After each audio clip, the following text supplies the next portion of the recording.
Welcome back to the online podcast. This is officially episode 20. Today I have a special guest, dual sport athlete at the University of Washington, both indoor volleyball and beach volleyball, my dear friend, Kierstyn Barton. Welcome to the show. Hi, thanks for having me. I'm happy to be here. Happy to have you. So, first off, we met in Chicago. Want to talk a little bit about mental health. The experience as itself was huge. Talking about the vulnerability of athletes coming from across all sports. My question to you is, why do you feel now in 2025, with upcoming of athletes speaking out, why do you feel mental health has been more quote unquote mainstream? Um, well, being an athlete for one is really hard. We make up less than like 1% of the world. So when it comes to like the resources of helping and like the information around student athletes and what they go through is very limited. And now that like social media is becoming huge and everyone's on there, Right. um, and there's a lot of advertising, there's just a lot more information on what we actually go through and more awareness of what we go through. And so obviously as time goes on, there's going to be like more and more exposure to the challenges, successes, and like everything that an athlete goes through. So Right. yeah. Now, social media isn't necessarily new, but it's something that our generation has kind of grown up on. And with social media comes NIL, comes pressures, and now like even for yourself being at Washington, it's a big school, national stage. Where do you think it starts? Because it's not just college athletes. It's starting at a younger age where you're telling high school kids, even middle schoolers, like, hey, you have to be X, Y, Z. Where do you think it kind of stems from? Um, I think it could stem from a lot of different places, like parents, coaches, just like social media and seeing other people in their journeys at the same time as yours, and then also just like wanting to like do something good with your life and like wanting to do something that you're passionate about, and that for a lot of people that's sports. So I feel like for me it started when I was uh in high school because I was like, well, I don't know what I really want to do with the rest of my life. So sports seems like the best way to go. And then obviously like with that there are like challenges when you're really young and really competitive because you also have to uh, like you don't have the freedom of just doing what you want. Like you kind of have to stay with your parents and stuff like that. So I think for me, it started with like just like being around like athletes 24/7 and seeing them grow in their journey as well. And then also comparing it to my journey. And even though comparison could be kind of detrimental, I Yeah. think it's also good to help prepare you for like the future and to also have like a better perspective about the sport itself. Right. And I feel that a lot of athletes get caught up in their individual story as far as them not needing the outside help. In a lot of Mhm. sports, we see it's very me when it comes to their journey and forgetting about the support system. For you, well, we're both athletes, but for you specifically, what were some either resources or things you wish you could have had growing up that could be beneficial to all younger athletes? Um, I think having like, because I played club volleyball, so that's very like year round, and like you're always with like the same group of girls. If you're like a good team, like you're always with the same group of girls from like 12s to 18. So I think like being able to have mentors in the club space would be helpful because I went through so many things like recruiting, um, team dynamics, coaching dynamics, and like having to deal with all of that at such a young age can be pretty hard and like taxing. So I think like having mentors through the day-to-day stuff would be more helpful than like the long term. Because like I think your parents are always going to be there for you and stuff like that. But I think when you have someone that's outside of your family who doesn't even know you, knows the scope and the lens of like club volleyball and how to get to college and then college volleyball, or just whatever sport you're going through, like I think that would be helpful for younger athletes to know that it's like okay to have a bad practice once in a while. You don't have to be perfect 24/7, and your challenges are going to be like your strengths soon enough. Right. Now, to follow up on that, now you transitioning to now the University of Washington, and not only you playing volleyball, but you're doing both beach and indoor, which is Yeah. very impressive. What are some mental barriers or mental challenges you've experienced in your first, 2, 3 years there at UW? Um, when I got there, we were in this program called LEAP, which is like a summer program to get us ready for like fall sports and like fall seasons. And so all fall sports, all winter sports would do LEAP. And that's what I did. And I think I took that almost for granted because some challenges that I faced during season in the fall was like time management, like balancing like my life, volleyball, school, and then also making sure that I'm like mentally taken care of and stuff like that. And then also like when to eat, when to like do certain things, which is also like time management, but just like being able to balance so many things at once at such a young age and just being thrown into like college volleyball was just very hard. And even as like a freshman that start or played, I didn't start at first, but I played. Um, it was just like very like taxing because I think at some point you just stop thinking about everything else and you're just like, okay, volleyball, volleyball, volleyball 24/7. Right. Because I'm very passionate about it. Like I want to win every single game. I want to win every single point. I want to win every drill in practice. And I think that can be mentally taxing.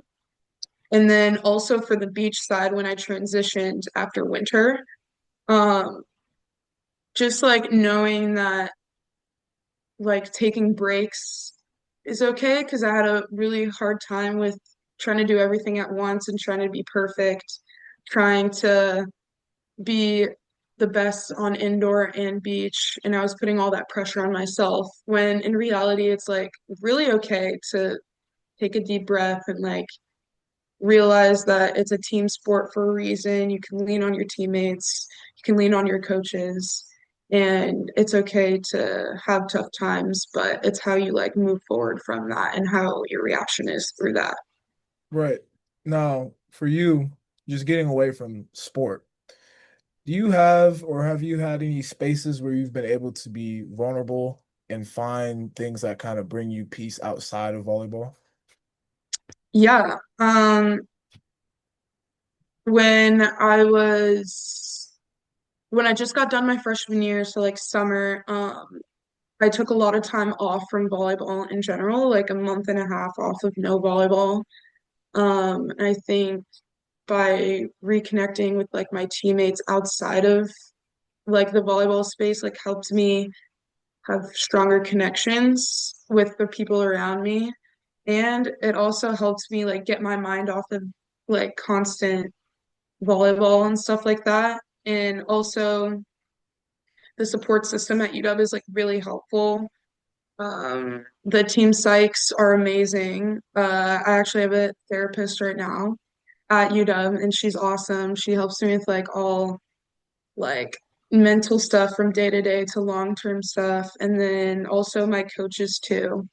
They're always there to like listen and always there to like rant about stuff. When I have like a bad practice, like I could literally talk to them about anything. And I think that is really key to have with your coaches because I don't know what I would do if I didn't have those connections, and I probably would not be at UW still if I didn't. So, yeah.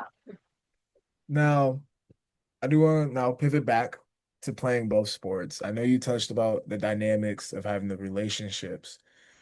If you were speaking to a younger you coming up through the process, what would be some tips or just key moments or things you would like to tell your younger self to help you, maybe avoid or reflect on the mental challenges you've gone through? Um, there's so many things, like honestly. This wasn't in the notes. I know. There's just like I think I'm really hard on myself and I don't give a lot of grace to myself and to like my peers as well because I expect perfection and greatness out of me 24/7. Right. So I think I would tell my younger self to like really take your time and like really think about like what you're doing and like really be intentional with the time and the people and the space that you have because I think when you're like in it and you're in the grind, you take advantage of a lot of things and you're not really appreciative of it. And then you just think that's like a normal thing when in reality, like the things and the resources we have, not everyone has that. And you're not going to have that Right. after out of college unless you like pay thousands of dollars for it. So I think I would just really like tell myself to utilize your resources, really lean on the people that like you trust and the people that care about you and to really take your time to like look at the life that you have and you're very fortunate enough to have this life to be grateful for every opportunity that's given to you whether you're playing or not playing and yeah. Yeah, that's beautiful. I think a lot of athletes, we don't necessarily fail, but we forget to show our gratitude and reflect on where we are because we are the 1% of the 1%. And then even further, if we happen to go pro in our sport or, Olympians, it's even further. I feel like a lot of times we don't give ourselves enough credit. And I feel like that's one of the things that stems from our mental challenges is that, yeah, oh, I'm the top two, top three player in the country, but I'm not okay internally. But, sometimes Mhm. you have to reflect. I feel that we mistake being humble for downplaying our achievements. Really being, Totally. you really just being humble is understanding what you're capable of. If you're a great player, then you're a great player.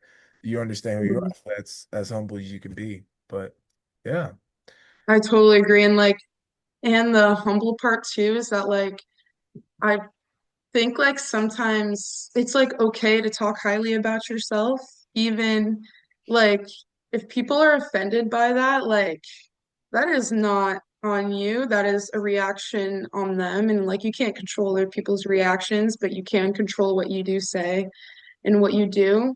So I feel like really keeping that like positive mindset about yourself is gonna radiate off of you. And that's also gonna keep you in the right headspace to be confident on the court and confident off the court. yep. And that confidence also stems from you have to understand that not everyone, truthfully, is going to be there for you or like you, and vice versa. You can't expect that as well. Yeah. So, was it Lauren Hill? How you gonna Hmm. love within or something? I know I botched the quote, but it's something along those lines. I know what you're saying. Yeah, that's one thing that not just athletes, but just people in general, I think can all take away. Yeah, totally.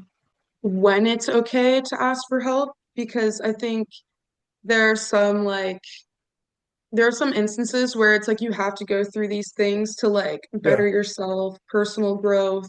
Like this is just a part of being an athlete, but then there's also things like things you should not go through, things that like are not healthy yeah, for you mentally playing and like off season stuff. So like for me, when I was in off season this past spring, because I redshirted beach like for 1 year, um, it was just like very hard to like not be and compete 24/7 because when you go from club to college, like club in high school, you're always in competition right. all year round.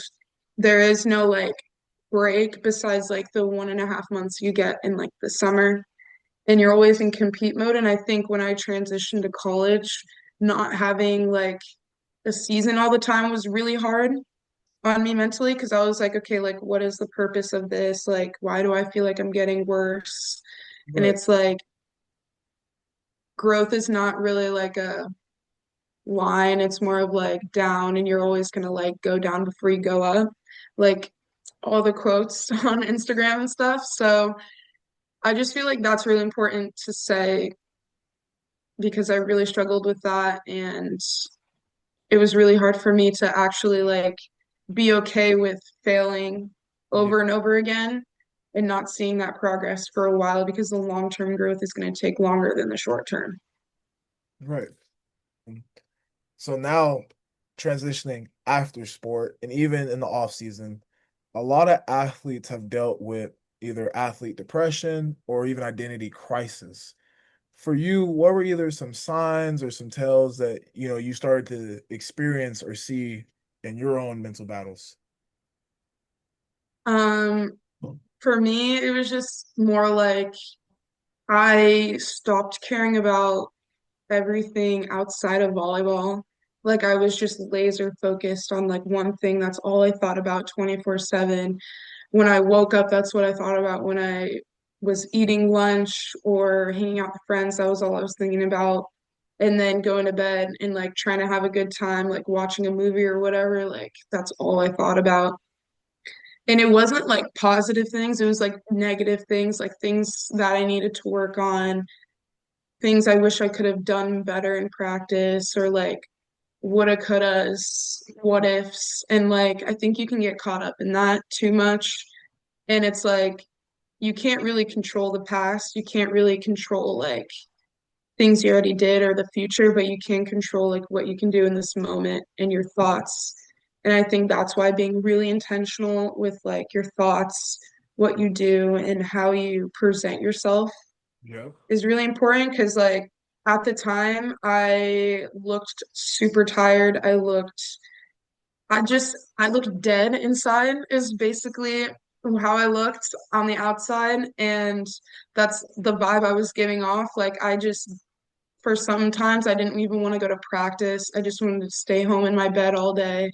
Like it was just really rough timing. But I think when I started like talking to people, talking to like my team psychs and stuff like that, I think that's what helped me actually like talk about it and recognize that like actually thinking about volleyball 24/7 is not good. Even if I am really passionate about it and I do want to see like positive impact, I think like, there are times where you can take a break. There are times there where it is good to think about it, but thinking about it 24/7 is just Yeah. not good. Yeah. Yeah. And every athlete has a unique way of going about it because even the greatest of athletes who are quote unquote, sick over the sport, they're addicted to it in a sense where it's like 24/7. Yes, that works, but then you also have to realize a lot that they sacrificed with their energy and their mental. And I think Hmm. every athlete, especially now, the way sports has moved, you have to respect the uniqueness in it. The way you may prepare for a game, the way I prepare for a game, me joking around pregame may be my version of locked in versus you may be on the bench with headphones on, not talking to anyone. Yeah. At the end of the day, we're both locked in. And I think that's Hmm. one thing that in all sports and all athletes, we're starting to slowly figure out that the uniqueness is what makes us great. Even now, Yeah. basketball, it's always the LeBron versus Jordan debate, and it's always mentality, but both players are great in their own respect. So I think Yeah. one thing that each athlete has to kind of hone in on is that their uniqueness in their preparation and how they carry themselves, like you said. Yeah. So, yeah. And to go off of that, like preparation, uh, like I feel like what was hard for me to realize during that time was like preparation's hard for everyone. Yep. And like, I think at the time, like, I felt like I was very alone in what I was experiencing. I felt like I was the only one that was experiencing like this identity crisis or whatever, athlete depression. But I feel like it's really important to like recognize that like I feel like everyone at least goes through this once in their 4 years of college or club or high school or whatever it is, because like the volleyball stops at some point and like you have to create your own identity out of this, and like your preparation will like literally signify that. Because like for me, the way I used to get like hype or whatever was like talking, like being collaborative with my teammates. But now I feel like I'm more of like I have to do like meditation. I have to really like visualize what I want to do. And I think like it's okay to change your preparation over time, but also know that like other people's is gonna like do the same thing as well. And I think that was really hard for me to like realize during my time here at UW. Yeah. I think to speak to that as well is that like as you realize there's 8 billion people on Earth, everyone has their own story. So Hmm. as much as you feel alone, simply talking and learning other people's experiences, you realize we're all just different variations of the same quote unquote issues or problems that we all may be facing. So Yeah. that's one thing huge to touch. So yeah.